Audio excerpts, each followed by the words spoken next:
साथियों नमस्कार, स्वागत है आज के इस नए वीडियो में। सबसे पहले तो दुर्गा पूजा की बहुत बहुत शुभकामनाएं आप सभी को। मैंने तो विश कर दिया, अब आपकी बारी है। बट आज की इस वीडियो में बात करेंगे दोस्तों, झारखंड के सिविल कोर्ट में आ गया है नया भर्ती।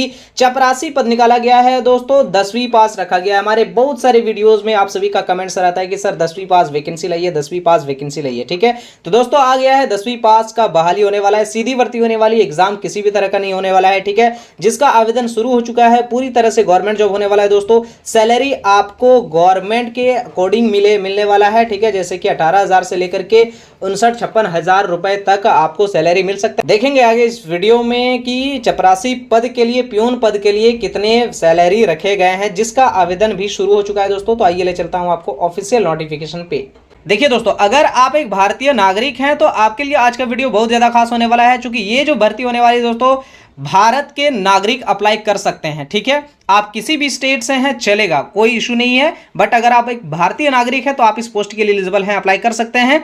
तो आइए मैं एक एक चीज आपको बारीकी से समझाने की कोशिश करूंगा आज की इस वीडियो में। ठीक है, जैसे कि यहां पे निकाला गया है दोस्तों, व्यवहार न्यायालय में यहां पे निकाला गया है आदेशपाल कार्यालय चपरासी ग्रुप डी का वैकेंसी आया हुआ है। ठीक है, टोटल 2 पद निकाले गए हैं दोस्तों, जिनमें से एक है सामान्य कैटेगरी से और एक है अनुसूचित जनजाति कैटेगरी से। ठीक है, इसी प्रकार से यहाँ पे चालक का भी वैकेंसी आया हुआ है। टोटल 1 पदों पर अनरिजर्व कैटेगरी से है, सामान्य कैटेगरी से है, कोई भी अप्लाई कर सकता है। सामान्य कैटेगरी का जो वैकेंसी होता है दोस्तों, ये कोई भी अप्लाई कर सकता है। जो हम कह रहे हैं ना कि भारत के नागरिक अगर आप हैं तो आप अप्लाई कर सकते हैं, तो आप सामान्य कैटेगरी से अप्लाई कर सकते हो। अब यहां पर देखो शैक्षणिक योग्यता वगैरह क्या कुछ रखा गया है। ठीक है, तो आदेशपाल या फिर कार्यालय चपरासी या फिर ग्रुप डी भी कहा जाता है, उसके लिए आपको सैलरी मिलेगा दोस्तों यहाँ पे 18,000 से लेकर के 56,900 तक।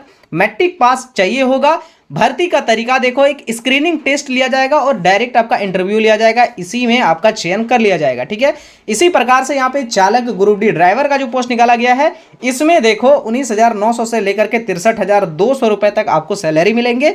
मैट्रिक पास इसमें भी चाहिए होगा, बट आपके पास ड्राइविंग लाइसेंस होना अनिवार्य है। ठीक है, जिसके लिए दोस्तों आपको ड्राइविंग नियमों का अनुसार एक स्क्रीनिंग टेस्ट लगेगा। ठीक है, जो बेसिकली आप जब भी जाते हो डीटीओ ऑफिस लाइसेंस बनाने के लिए, जैसे वहां टेस्ट लिया जाता है वैसे ही यहाँ पे लिया जाएगा। बट यहाँ पे पूरा टेस्ट नहीं लिया जाएगा, आपको बाइक नहीं चलाना है, 4 व्हीलर नहीं चलाना है। यहाँ पे नियम के बारे में पूछा जाएगा आपसे कि आप ट्रैफिक नियम के बारे में कितना क्या कुछ जानते हो। ठीक है, अब यहाँ पे देखो अप्लाई कौन कर सकता है। अप्लाई दोस्तों एक भारत का नागरिक कर सकता है। ठीक है, जो कि मानसिक शारीरिक रूप से स्वस्थ हो वो अप्लाई कर सकते हैं, नैतिक चरित्र अच्छा हो वो अप्लाई कर सकते हैं, किसी भी आपराधिक मामले में संलिप्त ना हो वो अप्लाई कर सकते हैं, तथा विवाहित होने की स्थिति में उनका एक से अधिक जीवित पत्नी या पति ना हो। ठीक है, वो अप्लाई कर सकते हैं। ठीक है, तो इनमें से कोई ना कोई कैटेगरी में आप आते ही हो, तो अगर आप इच्छुक हैं, आवेदन करना चाहते हैं तो कर देना। ओके, इधर में दोस्तों कहा जा रहा है कि अगर आप आरक्षण कैटेगरी से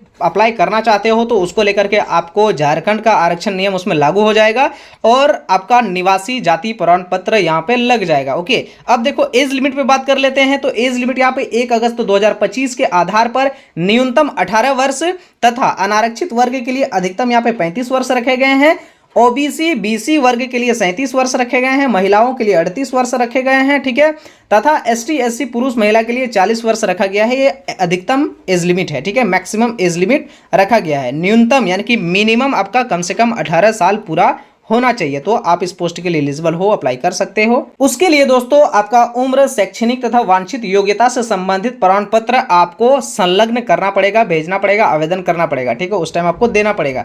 अब यहाँ पे कहा जा रहा है कि उम्मीदवार अपनी स्वहस्त लिखित आवेदन पत्र एवं प्रवेश पत्र जो भी हम दिखाने वाले हैं आपको, उसमें प्रधान जिला एवं सत्र न्यायाधीश लातेहार को संबोधित करते हुए विहित प्रारूप में अधोस्ताक्षरी के कार्यालय में दिनांक 15 अक्टूबर 2025 तक स्वयं आप हाथों हाथ भी जाकर के वहां पे जमा कर सकते हैं, यानी तो आप स्पीड पोस्ट के माध्यम से भी अप्लाई कर सकते हैं। ठीक है, अपने आवेदन को भेज सकते हो। तो 15 अक्टूबर के पहले पहले दोस्तों आपको ये चीज अप्लाई करना पड़ेगा। अब यहाँ पे देखो जो नियम और शर्तें दिया गया है, कुछ टर्म एंड कंडीशन है, उसको भी समझ लेंगे, नहीं तो आपका आवेदन रिजेक्ट हो सकता है। ठीक है, तो आवेदक कहा जा रहा है कि आवेदन पत्र के साथ 3 अद्यतन पासपोर्ट साइज फोटो आपको देना पड़ेगा। 3, जिसमें से एक तो आवेदन पत्र पर रहेगा, दूसरा प्रवेश पत्र पर रहेगा, सटा हुआ रहेगा। ठीक है, और तीसरा जो होगा दोस्तों वो एक्स्ट्रा रहेगा। ठीक है, तो ये 3 पासपोर्ट साइज आपको फोटो लगने वाला है इसको आवेदन करने के लिए। सब पता लिखा लिफाफा में आपका प्रवेश पत्र निर्गत हेतु जिस पर 45 रुपए का डाक टिकट सटा हुआ हो वो आपको आवेदन पत्र के साथ यहाँ पे संलग्न करना पड़ेगा। ठीक है, तो 45 रुपए का डाक टिकट दोस्तों आपको पोस्ट ऑफिस से मिल जाएगा। आप अपने नजदीकी पोस्ट ऑफिस में जाकर के 45 रुपए का डाक टिकट वहां से परचेज करके वो भी आपको आवेदन पत्र के साथ देना पड़ेगा। ठीक है, लिफाफा के ऊपर में साटना पड़ेगा। अब यहाँ पे देखो दोस्तों, आवेदन के लिए जो महत्वपूर्ण दिशा निर्देश दिए गए हैं उसको, तो यहाँ पे कहा जा रहा है कि जो भी प्रपत्र को प्रारूप को हिंदी में भरें जो स्व लिखित एवं स्व हस्तलिखित हो। ठीक है, आवेदक पत्र ख को स्व हस्तलिखित प्रति में आवेदन पत्र के साथ संलग्न करें। प्रपत्र ख की कंडिका 4 एवं 5 को छोड़कर अन्य कंडिकाएं स्वयं भरें। आवेदन पत्र का प्रारूप व्यवहार न्यायालय लातेहार की वेबसाइट पर उपलब्ध है और ये पीडीएफ जो बता रहा है दोस्तों ये आपको हमारे टेलीग्राम चैनल पे भी मिल जाएगा। लिंक मैं वीडियो के डिस्क्रिप्शन में दे रखा हूं, वहां से आप क्लिक करके हमारे टेलीग्राम चैनल जरूर से जरूर ज्वाइन कर लेना। वहीं पे आपको ये पीडीएफ भी मिल जाएंगे और हर तरह के वैकेंसी नोटिफिकेशन भी वहीं पे शेयर किए जाते हैं। अब आगे यहाँ पे कहा जा रहा है दोस्तों, आवेदक का प्रवेश पत्र जिसमें परीक्षा साक्षात्कार का स्थान एवं तिथि अंकित होगी उनके दर्शाए गए पते पर डाक द्वारा यहाँ पे आपको भेज दिया जाएगा अगर आप शॉर्टलिस्ट करते हो तो। ओके, लिफाफे के ऊपर में विज्ञापन संख्या भी आपको लिखना पड़ेगा दोस्तों। आवेदित पद का नाम भी आपको लिखना पड़ेगा, वो बड़े बड़े अक्षरों में आपको लिखना पड़ेगा। ठीक है, विज्ञापन संख्या और आवेदित पद का नाम।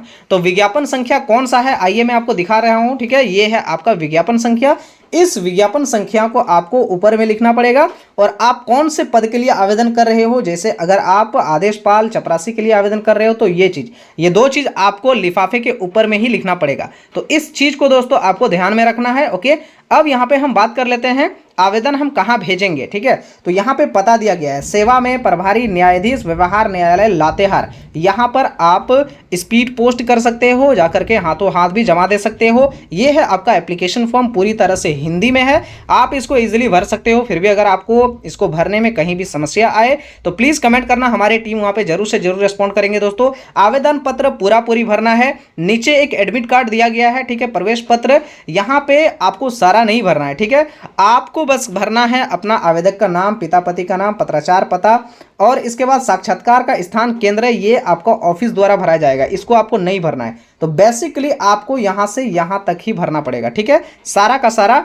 नहीं भरना है। बाकी यहां जो है सिविल कोर्ट के तरफ से यहां पे भरा हुआ यानी कि कार्यालय द्वारा ये भरा जाएगा। अगर आप शॉर्टलिस्ट करोगे तो यहां पे कार्यालय द्वारा भर करके आपको यही पेपर, यही प्रपत्र आपको वापस से आपके पते पर स्पीड पोस्ट या डाक द्वारा आ जाएगा। फिर आप अपने साक्षात्कार का जो स्थान रहेगा, जो डेट रहेगा, वहां पे आप जाकर के इंटरव्यू दे सकते हो, स्क्रीनिंग टेस्ट कर सकते हो। उसमें अगर आप क्वालिफाई कर जाते हैं फाइनली आप पियून बन जाओगे, सरकारी नौकरी आपको मिल जाएगा, लाइफ सेट हो जाएगी। ठीक है, ये फिलहाल दोस्तों लातेहार जिले की तरफ से निकाला गया है। अभी जहां जहां पियून का पद खाली है एक एक जिला करके अभी निकाला जा रहा है, जिसका अपडेट आपको रेगुलर आप हमारे इस चैनल के माध्यम से दी जा रही है दोस्तों, आगे भी दी जाएगी। तो चैनल पे बने रहो दोस्तों और आशा करता हूं आज का ये अपडेट आपको अच्छा लगा होगा। तो प्लीज वीडियो को लाइक कर देना, चैनल पे नए आए हो तो चैनल को सब्सक्राइब करके बेल आइकन को प्रेस कर देना, ताकि आने वाले हर तरह के वैकेंसी अपडेट्स की जानकारी रियल टाइम में आपको हमारे चैनल के माध्यम से मिलता रहे। मिलते हैं दोस्तों एक और बड़ी वैकेंसी अपडेट में, तब तक के लिए जय हिंद।